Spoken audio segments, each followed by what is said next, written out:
Seems like everybody I talk to is sick right now with a sore throat or congestion. And while there's so many powerful herbs that you can use out in the herbal world, there's some great ones right inside your kitchen cabinet. You can do something as simple as a sage tea or gargle.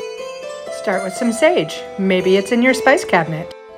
Add 2 teaspoons, about a 1/4 teaspoon of salt, 4 to 8 ounces of boiling hot water.